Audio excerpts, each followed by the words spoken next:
គាត់ជប់បារីលើឡានប្រាប់ឲ្យខ្ញុំនៅតែក្នុងចង្ក្រានទុកនារីជាកន្លែងកំសាន្តក្នុងមួយខែហ៊ានឲ្យខ្ញុំប្រមាណតែលេប៉ារីបានមួយខែមានសាស៊ីមីញ៉ាំមួយថ្ងៃតែបងអត់ចង់ឲ្យតម្លៃទីកស៊ីណូរ៉ាយកប្តីថ្មីបើសិនអ្នកក្លាហានប្រាសិនដានមើងងាយនារីអ្នកត្រូវហ៊ានក្លាហានធ្វើឲ្យបានលើស5នាទីហេតុអ្វីហ៊ាននឹកស្មានថាចាប់បានជីវិតខ្ញុំនេះបើចង់ឲ្យខ្ញុំហៅថាបង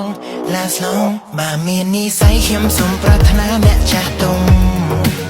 ព្រោះក្មេងដទៃដូចជាមិនឲ្យតម្លៃខ្ញុំនៅក្នុងសង្គមគេនាំគ្នាមើលងាយមិនម៉ាយតែស្រីខ្លួនមួយមិនបណ្ដោយឲ្យកូនអត់បាយថាខ្ញុំមិនហ៊ានសង្ឃឹមតែរូបអូនជាកុលាបមានក្លិនទោះដោលឿនឬក៏តាមសន្សឹមតែអត់បានសុំឲ្យគេចាំគេថារូបខ្ញុំជាទំនិញបេះដូងនឹងចិត្តឲ្យគេទិញក្បត់ហើយនៅឃើញចង់មកវិញ Or you can sleep on a bench ឆ្ងល់ថាអ្នកគិតអីស្រមៃយកខ្ញុំជាឈ្នន់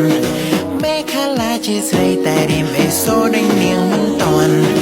កុំហៅខ្ញុំអប្រីព្រោះខ្ញុំមិនព្រមឲ្យអ្នកជន់បើគិតថាខ្លួនឯងគ្រាន់តាមខ្ញុំមិនតន់បើមាននិស្ស័យខ្ញុំសូមប្រាថ្នាអ្នកចាស់ទុំ